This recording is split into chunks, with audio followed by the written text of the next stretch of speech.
You're welcome to another episode of Safety Moment Value Lab. This time around, let's talk about suicide. Suicide is defined as the intentional taking of someone's life.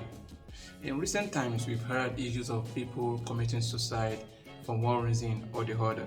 Suicide among working age people is becoming a serious problem, especially in a country like Nigeria. Men of the working age between the age of 21 to 65 actually bears the highest burden of health challenges, that is mental health challenges that leads to suicide.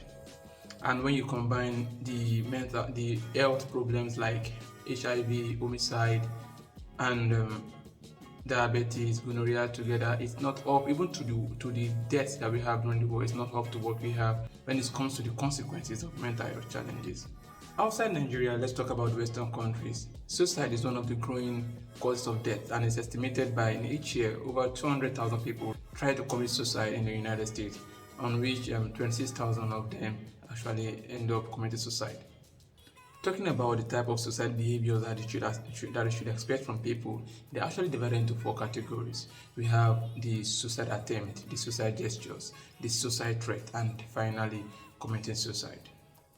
Talking about suicide threat, this is the first stage where they make some statements like, I can't take it anymore, I'm tired. They actually make this statement and sometimes people take it for a joke. It's very important that when people make such statements, whether it's for a joke or whether it's serious or whether they are serious about it, it's very important that we take it as serious as they actually commit suicide themselves. So, which means that anytime we see someone making such statement and we have a history of what he's going through, we shouldn't take it with levity. Then from there we have the suicide attempt where they try to injure themselves or wound themselves, and if not disrupted, it will have led to death. Such attempts should also be taken with utmost seriousness, and actions to be taken to prevent that such person do not repeat such. It's not a one-way traffic or what you just lock the person up. No, it's not done that way. It's what requires medical attention and serious psychological address or redress, as the case may be. Then from the issue of suicide attempt, then now comes suicide gestures. The suicide gestures are those ones that actually looks like it actually involves that they are actually crying for help, but they don't say it out loud. And part of those things they do is that they try to give some messages like leaving a letter or like calling someone after taking overdose of any substance that could lead to their death. And it can also include trying to commit suicide in a public area, like we have recently, where someone jumped into the water. So it's part of, they've not actually in the areas of the suicide threats, they've not actually had that strong mind to be able to go to the next stage, which is giving suicide attempts. At the suicide attempt and the suicide gestures, it means that they have already planned their way through and they are ready to take the consequences. They are at the point where you see them sometimes, they actually spend some minutes trying to look right, look left, thinking, putting the energy together in order to commit the suicide, which means that they are trying to look at what they've been through and they are trying to weigh it together with the pain they are going to go through. And at the end of the day, they someone that courage to say that the pain they want to go through is not as much as what they've been going through, which gives us a clue on what to do when we see someone who wants to commit suicide. Yes, we have various ways people use to commit suicide.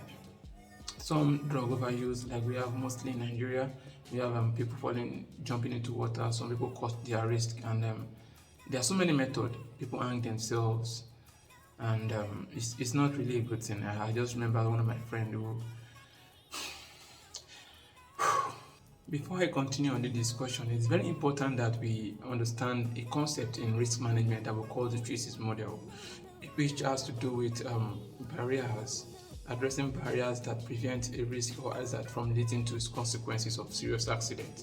So coming to mental health challenges, we have stressors. Stressors doesn't mean that the person is stressed, maybe too much work. Stressors can be associated with normal life challenges, what we go through every day, the risk we go through every day, what we are facing, financial issues. So many things can be stressors that could affect someone's individual mental health. Now from that stage, if it's not addressed, it leads to burnout. Then burnout, accumulation of burnout, together with every normal life thing that we are going through, the bad news, the sad news, the what gives you mental stress, the normal challenges, raising the kids, financial issues, what is giving someone downtime. Then if that again is not addressed, is not managed, then it leads to issue of depression.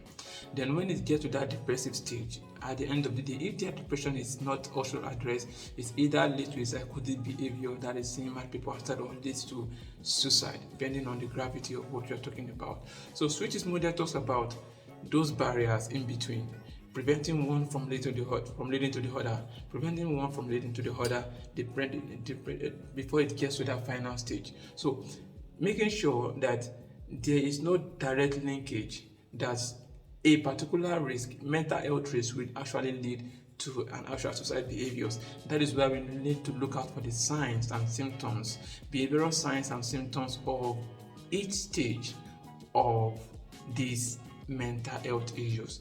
So the signs and symptoms at the stage of burnout, the signs and symptoms at the stage of depression, and the signs and symptoms at the stage of suicide. So today I'll be focusing more on suicide. Maybe in my other episode, in my other videos, I will start highlighting the signs and symptoms when it's at the stage of stressors, burnout, depression. It also includes in the workplace, most importantly. There are so many signs that you can use to understand, that you can use to know if someone is actually planning to commit suicide. Apart from the fact that we say that the person starts making such statement or getting tired of life, there are behavioral signs that the person will show.